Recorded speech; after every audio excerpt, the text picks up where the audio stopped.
Welcome to Nightchild Reviews. This video must start with a warning. Don't give Prince 2.5 minutes unless you are prepared to become addicted to his unique funk for a lifetime. Like no other, Prince can establish a groove, set an atmosphere, embed a sexual tension, evoke a spiritual aura, intoxicate and mesmerise in just a matter of seconds.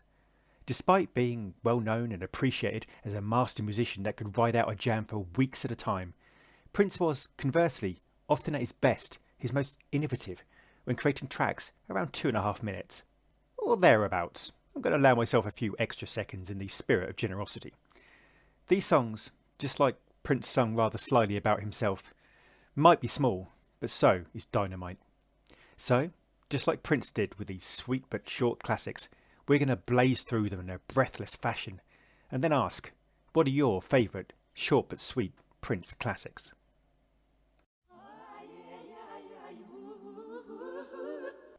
What better place to start than the very start of it all? Prince declares his mission statement to the world. All of this and more is for you. With love, sincerity and deepest care, my life with you I share. Over 40 layers of pristine falsetto vocals wrapped together, overlay and intertwine to declare this shockingly precocious statement of intent.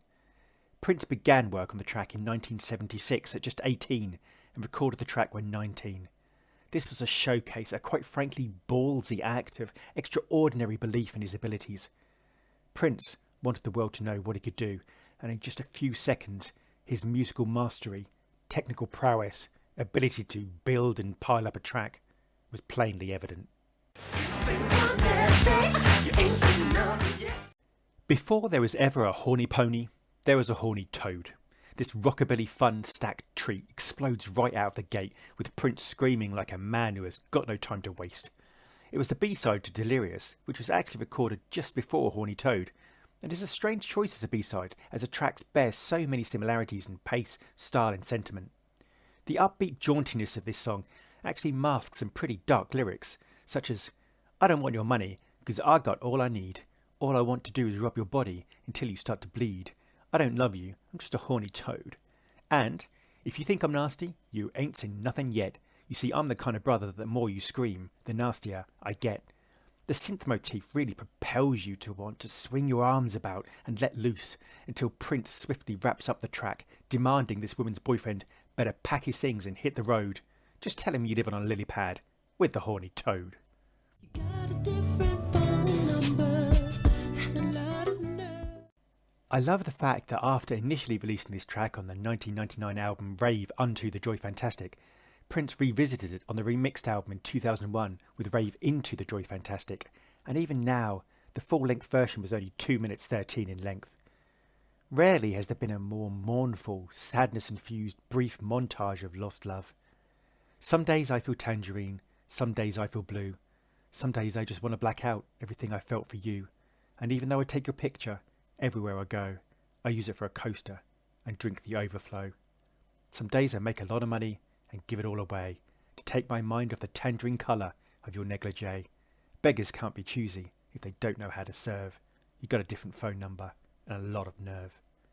What Prince achieves here is truly beautiful.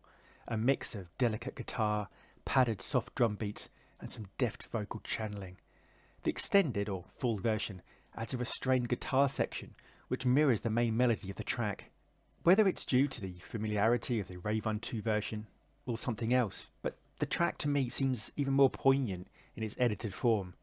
A short track to indicate a love affair, cut short and bitter. That sweet wind was you. Many Prince tracks can garner rising emotions, but this track must be towards the most achingly painful and heart-wrenching to listen to. Ostensibly a tribute to his lost son Amir, Prince placed the track on the acoustic The Truth album, and it hits you deep in the stomach within moments. Walking up the stairs just this afternoon, sweet wind blew, not a moment too soon. I cried when I realised that sweet wind was you. Spirits come and spirits go, some stick around for the after show. Don't have to say I miss you, because I think you already know.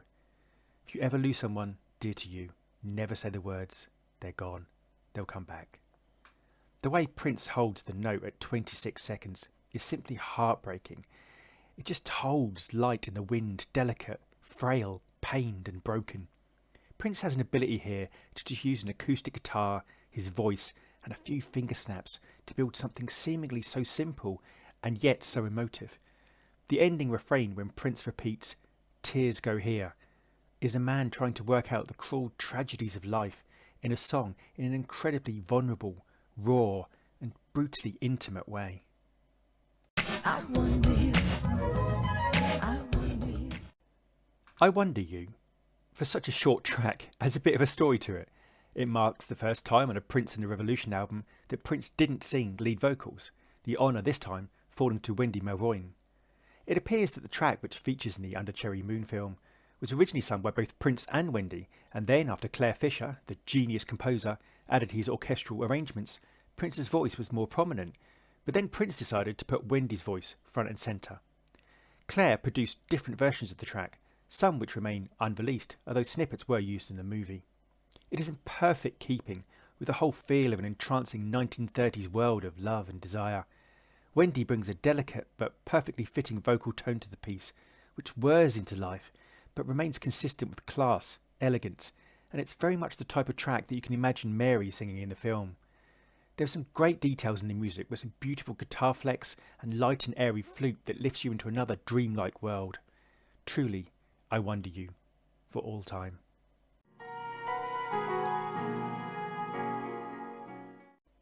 Venus de Milo may well go down as one of Prince's most enduring piano pieces. It was a highlight of the love-sexy piano medley, and within a few bars it encapsulates you with its sombre, timeless reflections. It allows you to drift away to a time beyond time and a place where your thoughts are all there are. There is a maturity, a wisdom beyond Prince's years in this arrangement. When people say Prince was just a pop star, this dispels that notion swiftly. The orchestral accompaniment lifts and supports the track like a ballerina being lifted to the skies, but never too much, always sensitively and softly done. A short but sweet masterpiece. Don't play me. Prince, as we all know, is the king of shade, and he has never been better than here. Here Prince takes aim with just a strumming, vibrant acoustic guitar and his voice and the odd sound effect at a range of topics. Here the lyrics simply are sublime. Prince takes a swipe at radio stations not playing his songs, the culture of racism and constant comparisons to other artists. I'm over 30 and I don't smoke weed. I put my ass away and the music I've played ain't the type of stereo you're trying to feed. One of the greatest lines, and it's such a Prince line, is when Prince declares that my only competition is, well, me in the past. Race is central, with Prince declaring that he's the wrong colour and I play guitar, and direct references to racial slurs he's encountered. Here Prince is imparting his wisdom, built up over a long period of not only being in the music industry, but constantly challenging and changing it. At this point, which was very much around the 1996 emancipation era, Prince seemed that he had essentially moved past the industry in many ways, with lines such as, "You couldn't play enough of me now to make me feel like a star. Don't play me, I already do in my car." Prince reflects towards the end of the track ruefully. "I've been to the mountaintop, and it ain't what you say." Extraordinary. Originally intended for inclusion on Rosie Gaines' Concrete Jungle album, Extraordinary, a true orphan song, found a home on the 1999 Warner Brothers compilation and Contract Satisfier album, The Vault, Old Friends for Sale. It even became a promo-only single. It's actually a pretty sumptuous ballad, which probably just needed a little push, a little something else, to elevate it to the heights of Insatiable or Scandalous. Here Prince's vocals are yet another superb example of how he can rise to a high falsetto and back down to a deep baritone effortlessly. Only Prince could create lyrics such as, "You make my clock tick 12 twice." One of the many frustrations of Prince's career is that there's so much overlooked material that for anyone else would be heralded. I think in part it's the sheer prolificacy of Prince and the high level he maintained, but also the commitment to exploring Prince's entire catalogue that is so gorgeously overwhelming.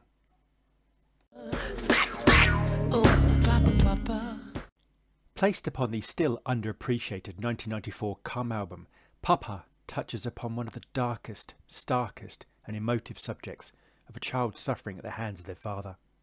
It is truly a remarkable track, which opens with a lamenting guitar chord and thunder letting rain pour from the heavens. Prince speaks thoughtfully and resonantly as he narrates the story of a child who is the victim of his father's violence.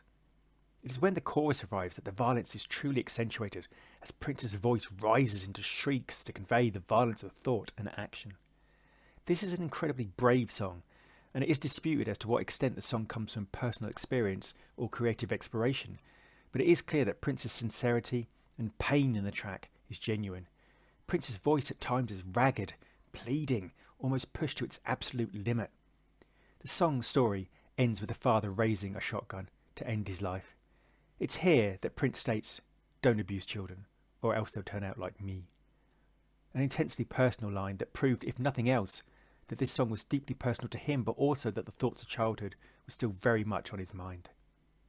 At 2 minutes 21, there is a complete change of pace and a rousing coda that has drums spattering all over the place like gunfire and whirling guitars. The ending chorus is perhaps the way Prince finds peace with as much as he can. Fair to partly crazy, deep down we're all the same. Every single one of us knows some kind of pain. In the middle of all that's crazy, this one fact still remains. If you love somebody, your life won't be in vain. And there's always a rainbow at the end of every rain. Fittingly, after starting his career with the track For You in 1978, Prince ended his relationship with Warner Brothers. Well, in a sense, with the final track of the Chaos and Disorder Contractual Obligation album, with the extraordinarily bitter track, Had You. Despite being such a short track, there is the potential to talk about it for ages, as some great podcasts have. With just a sliding, almost disconcerting musical accompaniment, imbued with sinister effects, parts seem almost played backwards and sounds are included which lean towards knives being sharpened. There's a clear pattern in Prince's speech which works upon two levels. Ostensibly and superficially, you could say it's simply a relationship track which details the hope, love, and then despair and recrimination of a romantic relationship. But it's clear that the intent here was expulsion of the anger, bitterness, and the internecine conflict between Prince and Warner Brothers. Prince had begun his career writing lyrics such as "Me and WB, making music naturally." In a few years' time, he would sing, "Warner Brothers used to be a friend of mine, now they're just a monumental waste of time." Here on this track, the wording is more constrained, but more powerful for that. I can't think of another artist who could use just a series of two-word statements, each ending in the word you, to so fully encapsulate the sheer poison his situation had induced in him. The unbridled scorn drips from every word like an unpleasant taste. The end of the track speaks of claiming to have moved on, but this clearly isn't the case. The hate still burns. Prince's final lines were Warner's at the time: "Hurt you, disappoint you, F you, had you." It is somehow so very Prince-like to take one of his shortest tracks, such as I Wish You Heaven, and then create another mix, I Wish You Heaven Parts 1, 2 and 3, which stretches out to over 10 minutes in length, and is, I have to say, a pure and utter delight. I'm already singing Take This Beat in my mind now as I write this. However, the original track from the Love Sexy album is sheer heavenly, as you might expect, pop perfection. The angelic harp whirs the track into life, and its chugging, churning beat is balanced by Prince's pitch-perfect falsetto magic. As far as positivity goes, this track is unparalleled. Doubts of our conviction follow where we go, and when the world's compassion ceases, still I know. For your every touch, I thank you so much. For your every kiss, I wish you love, I wish you heaven. Even if Prince sees 11, you can say it's 7. It doesn't matter to him. Prince's unrestricted desire to wish the world, including his enemies, love, is a keystone motif of the spiritual awakening that is at the very epiphany-laden heart of the Love Sexy project. You won't spend a better 2 minutes 43 in your day.